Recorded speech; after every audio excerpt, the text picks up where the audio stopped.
Hello students and welcome to today's session, that is session 2 on the chapter market structure. Today we will discuss on the types of market. So as I mentioned in the previous session, the market can be divided on the basis of, or they can be classified on the basis of degree of competition into perfect competition and imperfectly competitive market. Perfectly competitive market where there are large number of buyers and sellers selling homogeneous goods, and the other one, that is imperfect competitive market, where we can see that they are selling homogeneous goods as well as differentiated goods, and they are price makers. So under this imperfectly competitive market, there are monopoly, monopolistic competition, oligopoly and duopoly.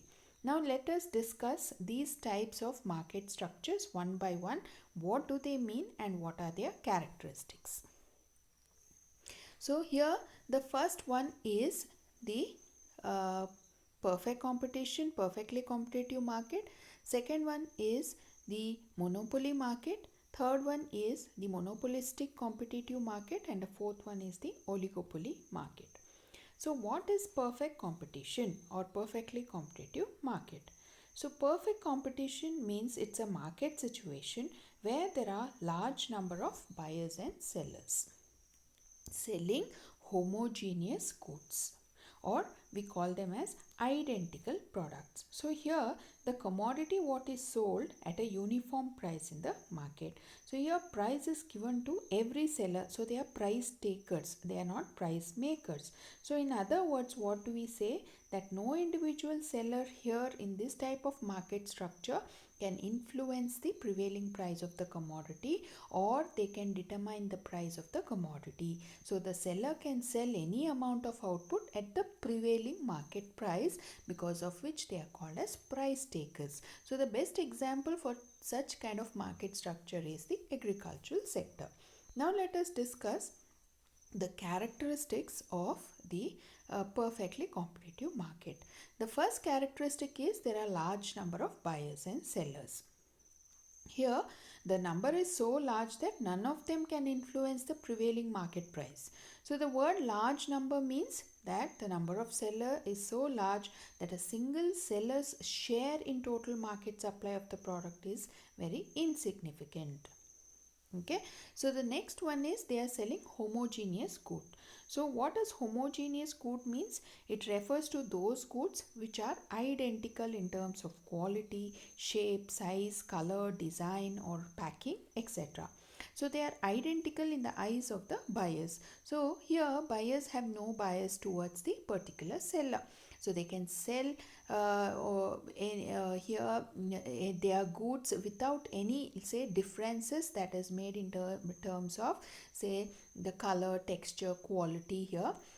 And then what happens, they find no reason to prefer the product of one seller to the product of another seller.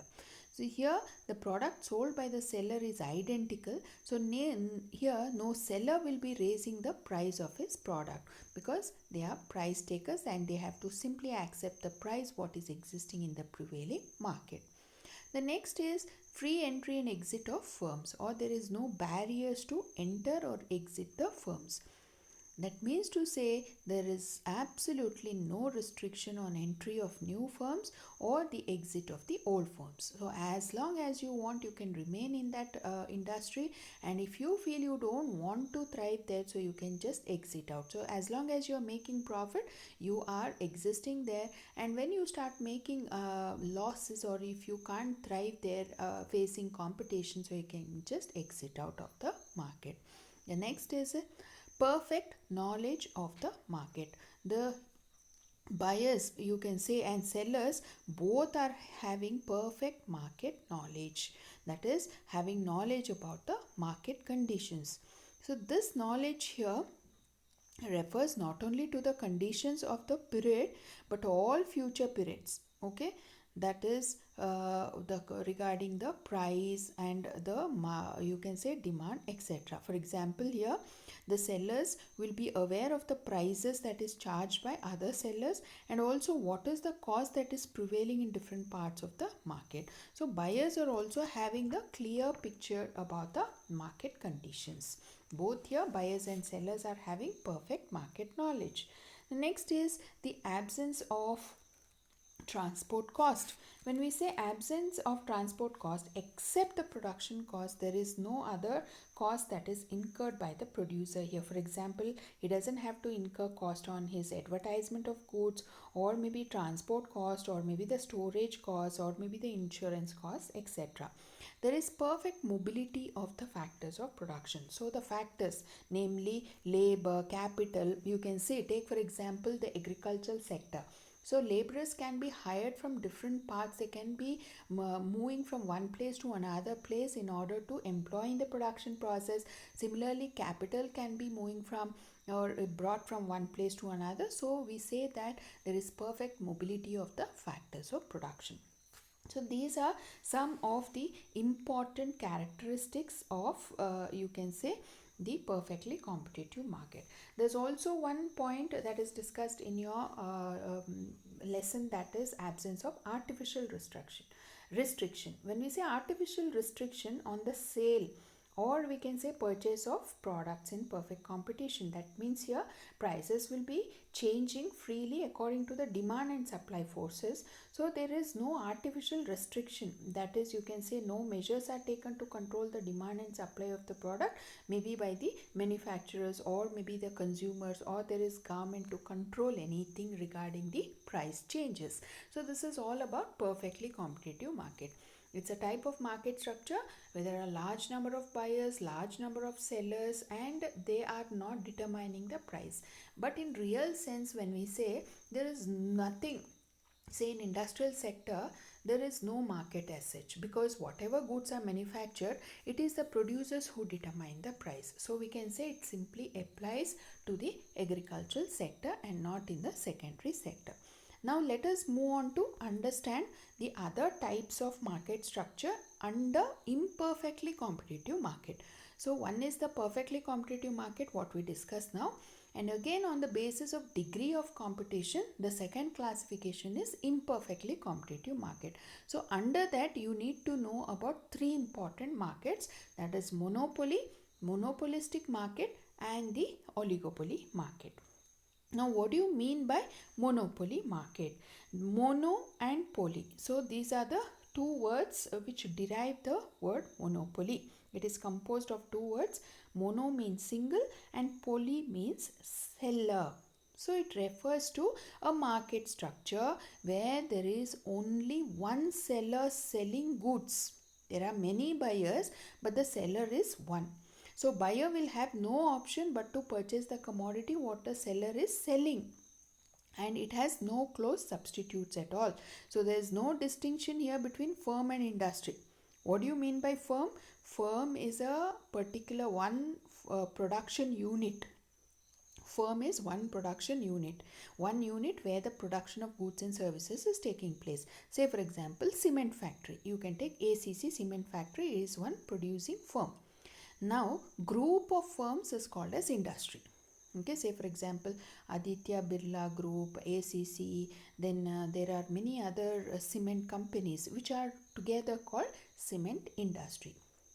Okay, textile factory, textile industry, steel factory, steel industry. Okay, so likewise group of firms are called as industry. Now, because in monopoly there is only one firm, it is also called as a firm and also as an industry. Okay, so firm becomes both an industry. There is no distinction between the two. What is the best example for the monopoly market? The best example for a single seller, take for example in India, Indian Railways. It is monopoly, owned and managed and controlled by the central government. Okay, the electricity board, that is managed by the government. Okay, so these are some of the best examples. Now let us discuss what are the characteristics of monopoly market. Okay, so discussing the characteristics of monopoly market. The first characteristic is the single seller. That means there is only one seller or one firm which is selling the commodity which has no close substitute at all. The next characteristic is large number of buyers. But buyers are not one. isn't it? So there are many people who are in need of those commodities, so there are large number of buyers. And the next characteristic is there is no close substitute for this commodity. Okay, because the producer is only one, he is producing one commodity, there are no other firms producing identical commodity, so it's understood that this commodity what is manufactured doesn't have any close substitute. For example, you can take electricity department, okay, of one particular state. If that is entirely controlled by, say for example, Rajasthan Electricity Board, entire electricity department is controlled by the state board, so it doesn't allow any other department to control the electricity manufacturing. So obviously there's no other substitute for the supply of electricity. Okay, then the next characteristic is there is restriction on the entry of new firms. So in perfect competition, what did you see? N number of firms can enter. That is, you can say there were about 10 people producing a commodity. You can see automatically there could be another producer who is willing to produce a commodity, he joins that industry. But here, because it is being owned and managed by one, it is very difficult to compete with these producers to enter into this industry. Okay, so entry of new firms is restricted. There are so many barriers. Okay, so they are in various forms. What are the barriers? How are they controlling? So you might think that why other producers can't enter. Okay, so it will be in the form of patent. So you know, that is, if you want to become a producer and produce any good, first you have to take a patent, that is producing right, you have to get it from the authority. Okay, then you have to get the supply patent. Okay, you have to get the control, that is, you can say permission of marketing your goods, producing your goods. So you have to get a patent right from the government, that is nothing but the license. Okay, which is very very difficult. Then firm is a price maker. Okay, so what does it mean here? That is, whichever firm is producing the commodity, it will be determining the price of the commodity. So that is the firm which is fixing the price of the commodity. So he is called as price maker. Wherein in perfect competition, what did we learn? In perfectly competitive market, we learned that it is price taker. That means whatever price is prevailing in the market is just being accepted and they don't decide the price of the commodity.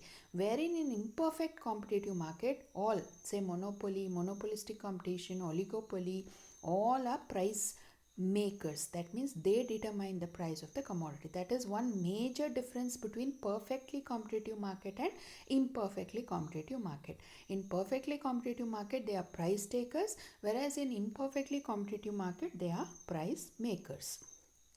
Okay, so that is one. And the next one is there is no difference between firm and industry. There's only one firm, and firm is also called as an industry. Okay, then is the price discrimination. So what does it mean that price discrimination is there when the produce is sold? That means here, take for example the government which is supplying or which is selling electricity. So you can see that for the poor people the subsidy is given and electricity is sold at a cheaper rate, and for the rich people, including the tax, electricity is sold at a higher rate. So here the seller can either sell the goods at uniform price to all people or at different prices to different people. So that is what we call it as price discrimination. The act of selling the same product at different prices to different people is called as price discrimination. So this is one of the most important characteristic of a monopoly market. Okay, so this is all about the characteristics of, you can say, a monopoly market. Next, let us discuss about monopolistic competition. Okay, so what is a monopolistic competitive market? The monopolistic competitive market is another type of imperfect competitive market. So here it's a midway between perfect competition and monopoly. That means there are large number of buyers, okay, and sellers, that is compare relatively less, but they are selling both homogeneous and differentiated goods. Okay, so here in real life neither perfect competition nor monopoly will be seen. Okay, very rarely. Perfect competitive, as I said, except in the you can say in the primary sector, you don't see this perfect competitive market in the secondary sector where most industries are flourishing.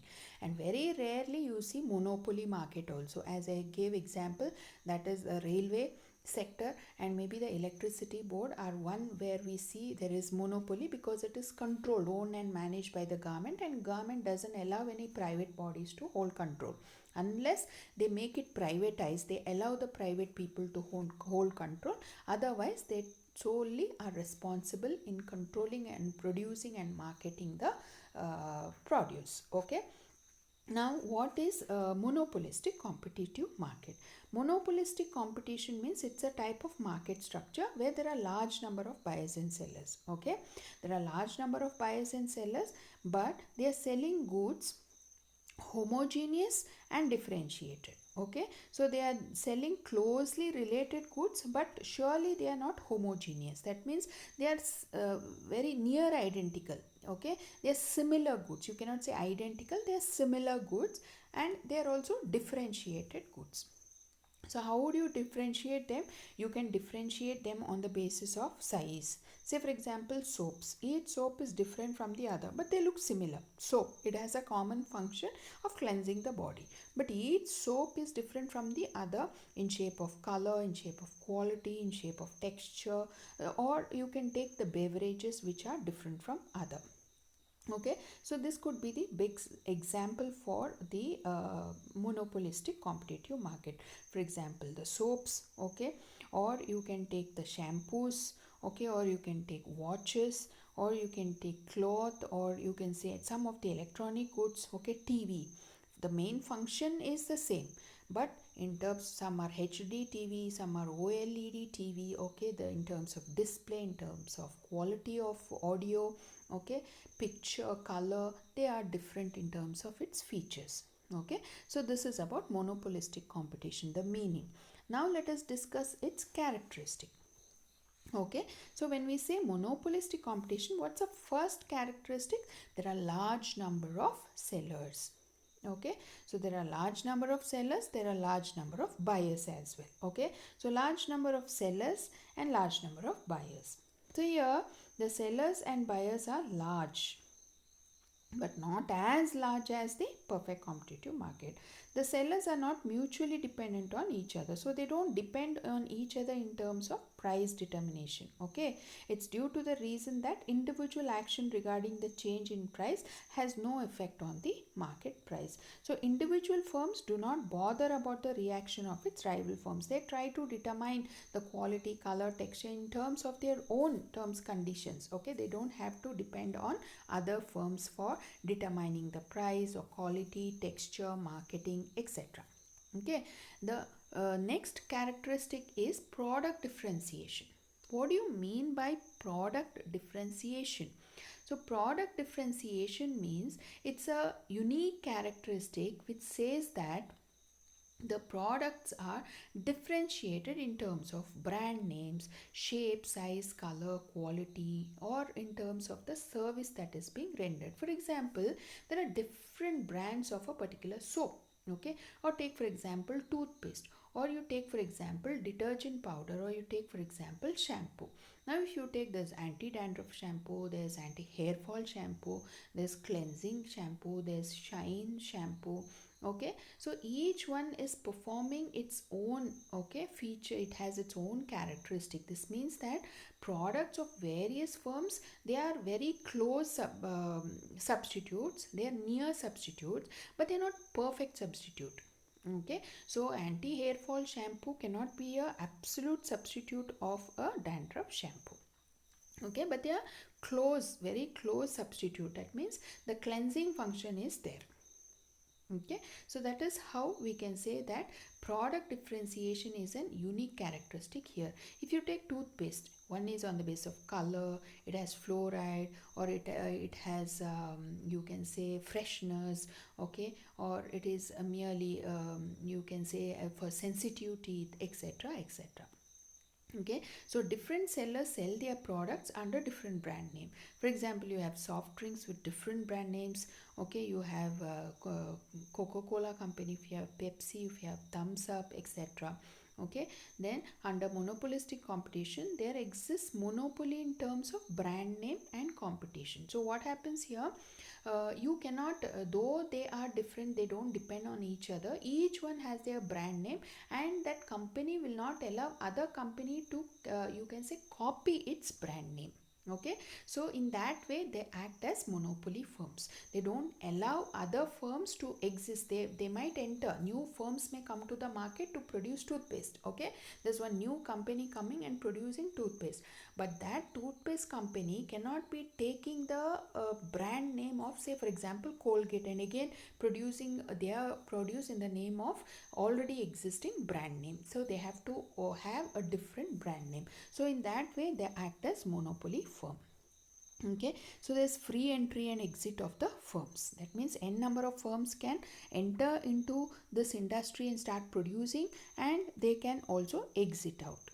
Okay, and selling cost, that is, what does selling cost mean here? Selling cost means the cost that is incurred in manufacture, you can say, on advertisement, branding.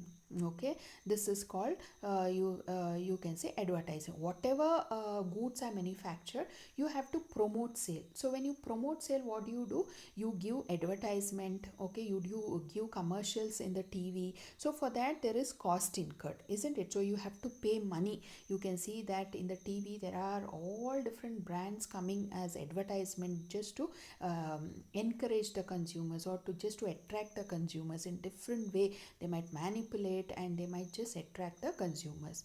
So for this, what is the cost incurred? We call it as selling cost. You can see big hoardings that are put up on the roadsides, okay, in the city middle. So what does it do? It will attract the consumers. Why? Because there's huge competition. There are thousands and thousands of producers who are producing similar items. So how would you attract the consumer towards your good? That is by incurring this selling cost. Okay, what is the importance? It is because it promotes sale, and buyers can compare different brand names. So when you are promoting them, they can compare, sit at home and see, oh, how one product is different from the other. Okay, so here the next one is, they are close substitutes, and there's less mobility of the factors of production.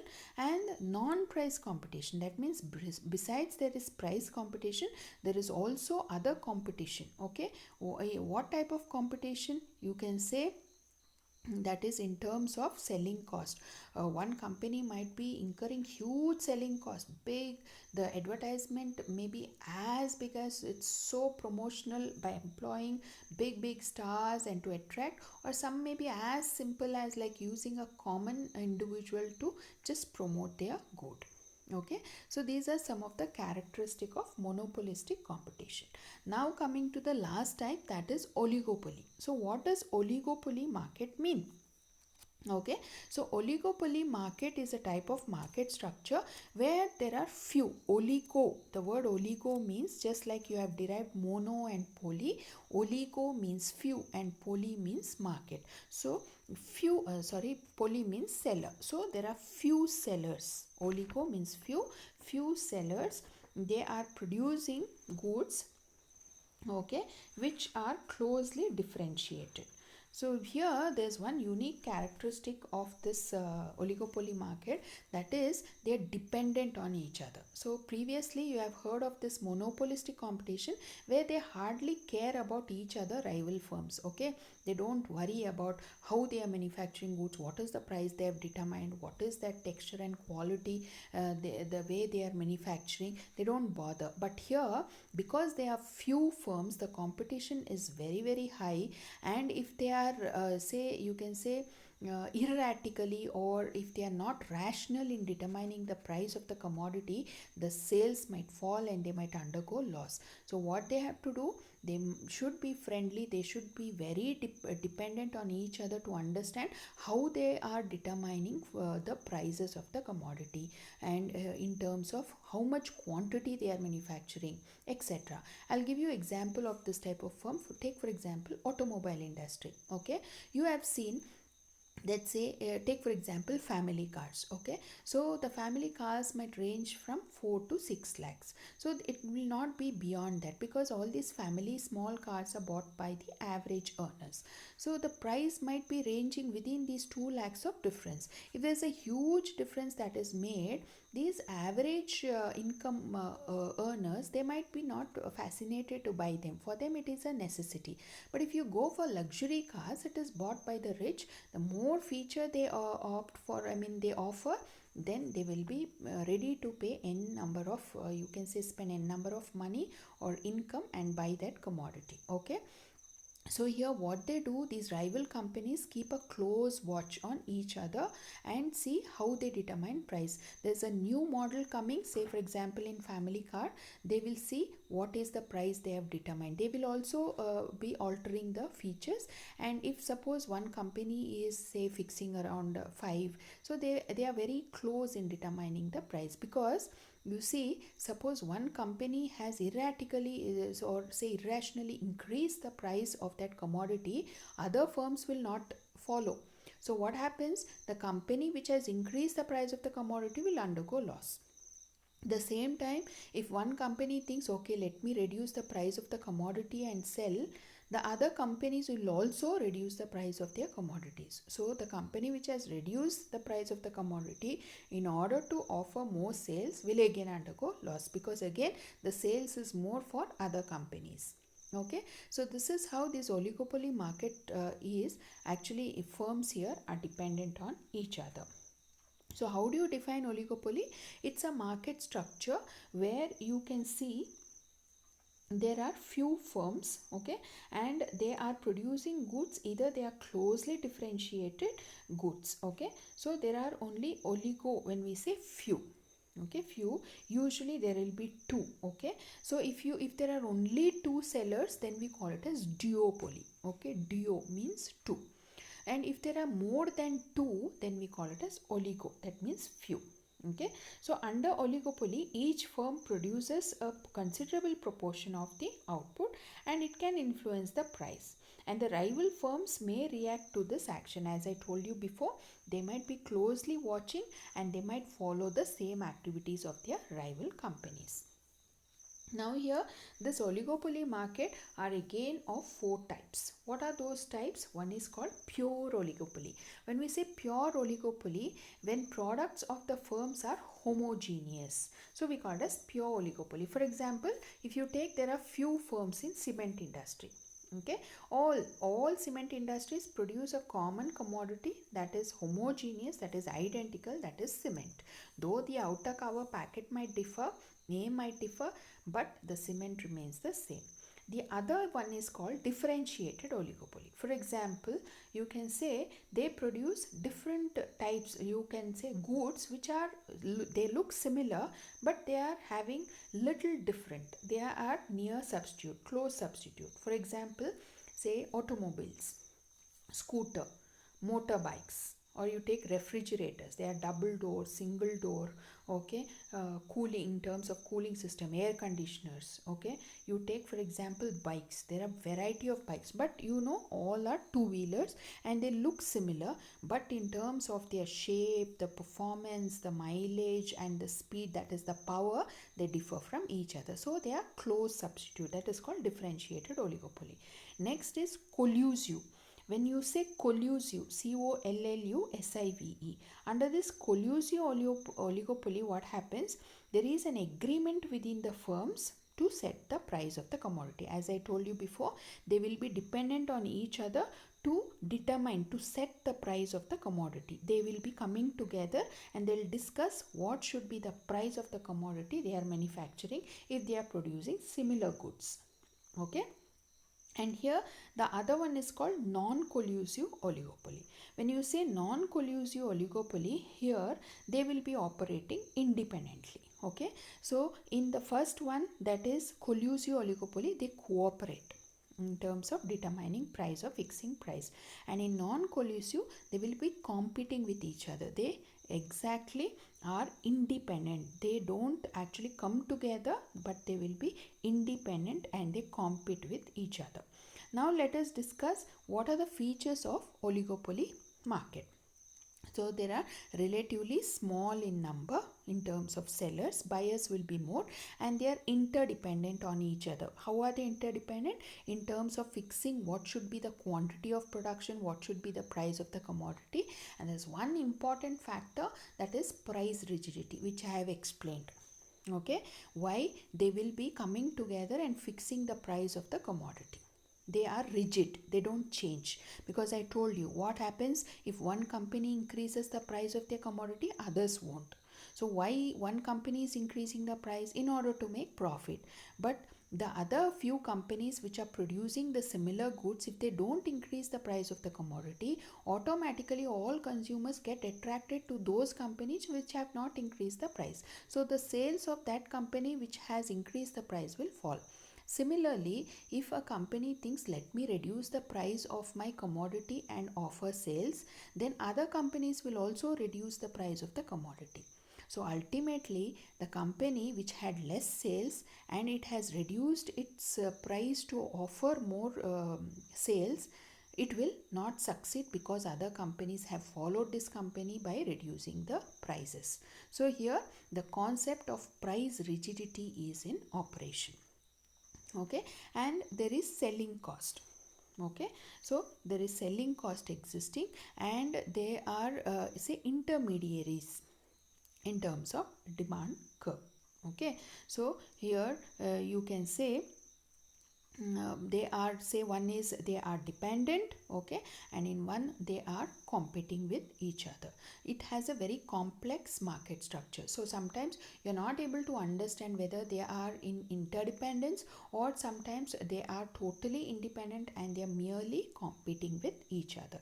So the two important characteristics of oligopoly market is, one is they are dependent on each other in terms of determining price, that is they follow the concept of price rigidity. Okay, and they are having this selling cost incurred.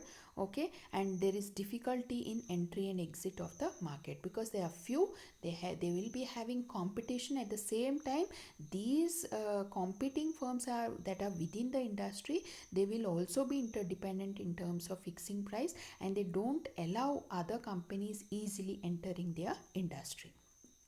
Okay, so oligo means few and poly means seller. So this is about the concept of oligopoly. So when I am taking the live session, I will be just showing the image of how the demand curve of these four kinds of market structure are, how you can diagrammatically represent them. Okay, so in a perfectly competitive market, the demand curve will be you can say it is horizontal. Okay, it will be parallel to the x-axis. And in monopoly market, how the demand curve will be? Demand curve will be sloping downwards. Okay, sloping downwards means it is inverse related. Demand and price is inverse related. So though it is a single seller, but the sales can increase or demand will be more only when the prices are less. Even if you take for electricity as an example, you want electricity, it's a need for the house, say take for example for domestic purpose, but you will consume it less if the prices are more, and you will consume it more if the prices are cheap. Okay, so that is about the demand curve. It slopes downwards from left to right, it is negative slope. And what about the monopolistic competition? In monopolistic competition, the demand curve, the change in demand is proportionately larger to the change in price. Okay, so here a small change in price brings about a big change in the quantity demanded. That is in monopolistic competition. Okay, you can say, take for example soap. If you say now when they market soap, what they will say, this soap which is 35 rupees is now in a offer price of 30, or there is one more oil bottle which is offered free for sale. So then what do people do? They flock to buy these commodities. So a small change in price or reduction, say by 10 rupees, that will bring a larger change in the quantity demanded. So it will be flatter, demand curve will be sloping downwards, but it will be relatively flatter. That is, you can say, a relatively elastic demand curve. Okay, so this is about the demand curves of the three important types of market structure, that is perfectly competitive market, monopoly and monopolistic competition. Okay, which I will be showing, I'll be sharing the image in the live class. So with this we have concluded today's session, that is we can say the market structure, which are the types of market. The different types of market are, that is perfectly competitive market, monopoly market, monopolistic market, and the duopoly market. I hope you have followed today's session. Let me conclude this session today.